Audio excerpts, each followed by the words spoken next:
सेना उत्तराखंड की खबरों में आपका स्वागत है।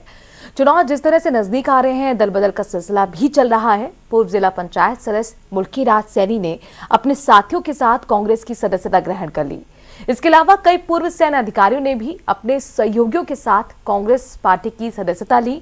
देहरादून में उत्तराखंड कांग्रेस के अध्यक्ष गणेश गोदियाल ने सभी लोगों को कांग्रेस की सदस्यता दिलाई। मुल्कीराज सैनी ने बहुजन समाजवादी पार्टी को छोड़कर कांग्रेस की सदस्यता ली। सैनी का कहना है कि बीएसपी का उत्तराखंड में जनाधार है नहीं, इसीलिए उन्होंने अपने साथियों के साथ कांग्रेस ज्वाइन की है ताकि उत्तराखंड में कांग्रेस को मजबूती मिल सके।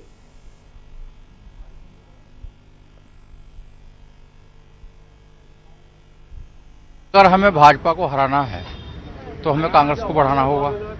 तो इसलिए बहुजन समाज पार्टी में मेरा काफी सम्मान था, आज भी सम्मान हुआ, लेकिन वहां पर अब इतने विधायक नहीं हैं कि वो सरकार बना सकते हैं। तो इसलिए हमने कहा कि एक का दुक्का कोई जीत जाएगा, उससे कुछ नहीं होगा, तो हम कांग्रेस में शामिल हों और कांग्रेस में काम करें और सब मिलकर के कांग्रेस को जो मजबूत करने का काम करें ताकि हम सरकार बना सकें। चुनाव नजदीक है तो दल बदल का सिलसिला भी जारी है। उत्तराखंड कांग्रेस के अध्यक्ष गणेश गोदियाल का कहना है कि बीजेपी के 2 दर्जन से ज्यादा विधायक कांग्रेस से टिकट चाह रहे हैं, लेकिन गोदियाल ने साफ किया कि समय परिस्थिति के हिसाब से कोई निर्णय लिया जाएगा। उन्होंने साफ किया कि बीजेपी ने जिस खेल की शुरुआत की है उसको खत्म हम करेंगे।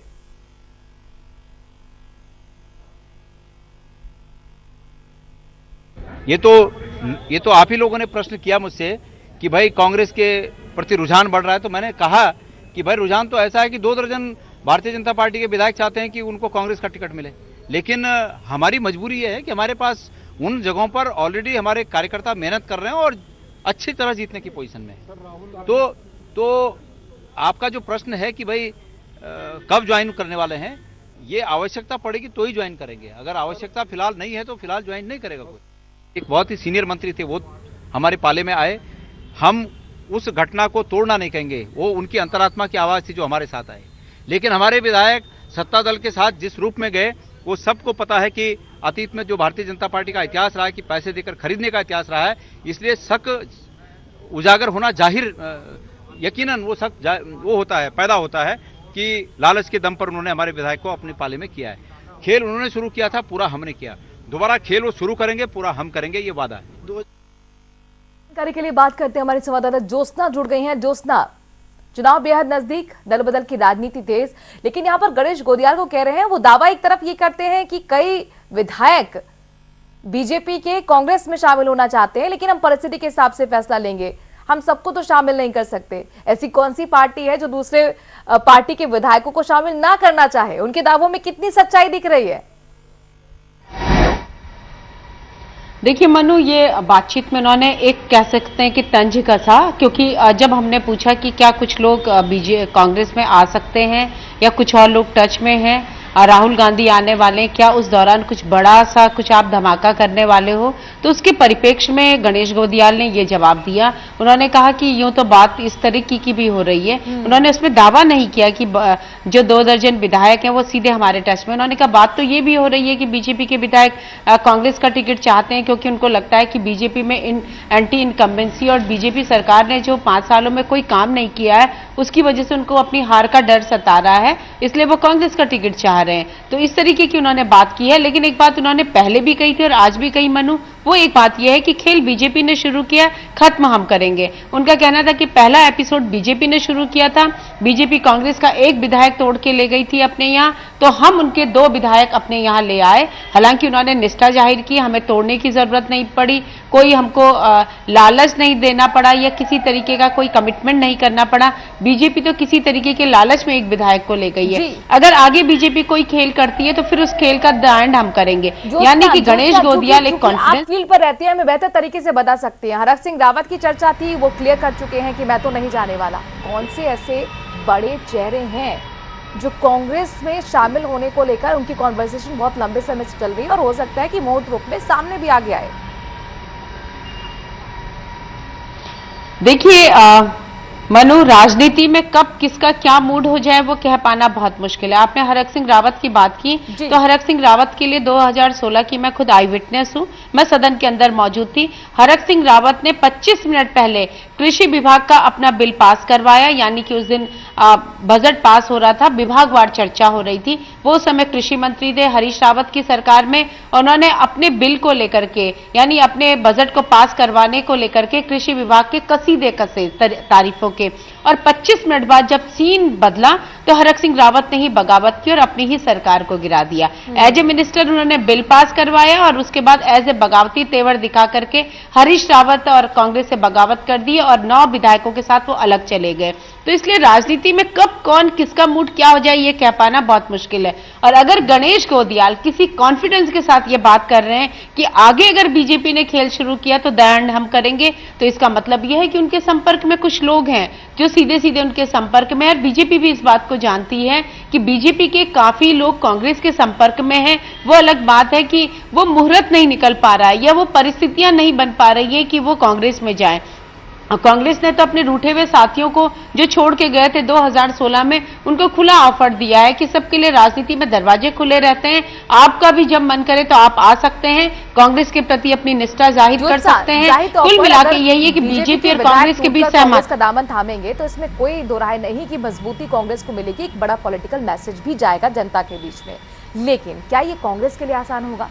क्योंकि यहाँ पर कांग्रेस में तो ऑलरेडी बहुत कैंपेनिंग है और कहीं हरीश रावत हैं, कहीं किशोर उपाध्याय तो सोशल मीडिया पर छीटाकशी कर रहे हैं, एक तरफ प्रीतम सिंह का यहाँ पर गुट है, तो गुटबाजी। मनु, आपने बहुत सही सवाल किया। कांग्रेस की दिक्कत यही है कि वहाँ सब एक नहीं है। हरीश रावत अपने अलग कार्यक्रमों के साथ चलते हैं, तो प्रदेश अध्यक्ष के संगठन के कार्यक्रम होते हैं, नेता प्रतिपक्ष को आइसोलेट किया जाता है। और आपने बात पूर्व प्रदेश अध्यक्ष किशोर उपाध्याय की बात करी, तो ये बहुत दिलचस्प है कि किशोर उपाध्याय की बीजेपी में जाने की चर्चाएं लगातार रही, लेकिन जो हमने सुना है, जो हमारे सूत्र कहते हैं कि बीजेपी उनको बहुत लेने की इच्छुक नहीं है, बहुत ज्यादा उत्साहित नहीं है। और किशोर उपाध्याय ने कल लखनऊ में समाजवादी पार्टी के राष्ट्रीय अध्यक्ष अखिलेश यादव से मुलाकात की और उनके साथ समाजवादी पार्टी के उत्तराखंड के प्रदेश अध्यक्ष डॉक्टर सचान भी मौजूद थे। तो आप सोचिए कि किशोर उपाध्याय कहां जाएंगे, क्या करेंगे, यह कह पाना तो किसी के लिए भी बहुत मुश्किल है। और कांग्रेस में उनकी खास तौर पर हरीश रावत से नाराजगी सार्वजनिक हो चुकी है और सोशल मीडिया पर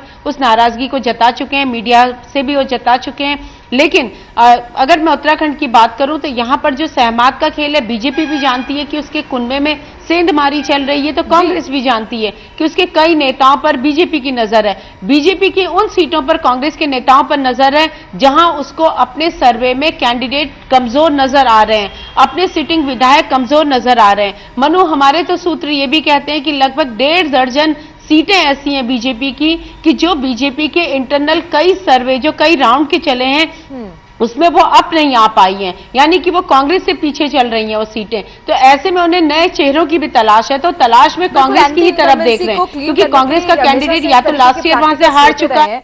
और देखिए, जिस तरीके से चुनाव जब नजदीक आते हैं तो एक महत्वाकांक्षा की राजनीति अगर अच्छे शब्दों में कहें तो इसे कही जा सकती है, और वही अब हमें आगे देखने को मिलेगी। जी दोस्तों, हिसाब से लोगों की करवाएंगे, लेकिन ये इक्वेशन अभी वेट एंड वॉच की स्थिति में है मनु, क्योंकि दोनों पक्ष देख रहे हैं कि करंट किधर है, क्योंकि अभी 50-50 का गेम चल रहा है। भले ही बीजेपी प्रधानमंत्री मोदी को ला करके अपने पक्ष में माहौल बनाने की कवायद कर चुकी हो और वो शुरुआत कर चुकी हो, मैजिक मोदी का सहारा बीजेपी ले रही हो, लेकिन अभी जिस तरीके के समीकरण बन रहे हैं, दोनों पक्ष जो इधर उधर पार्टी में आने जाने वाले लोग हैं वो करंट को देख रहे हैं, उस वेव को देख रहे हैं और उसी के अकॉर्डिंग ज्वाइनिंग भी होगी। और यकीन मानिए 15 दिसंबर के बाद उत्तराखंड में सियासी फैसला लिया जाएगा तमाम बड़े चेहरों की तरफ से, और जाहिर तौर पर बहुत कुछ अब आगे हमें देखने को मिलेगा उत्तराखंड की राजनीति में। शुक्रिया ज्योत्सना, तमाम जानकारी हम तक पहुंचाने के लिए। एक छोटे से ब्रेक के लिए यहाँ पर रुक रहे हैं, जल्द हाजिर होते हैं।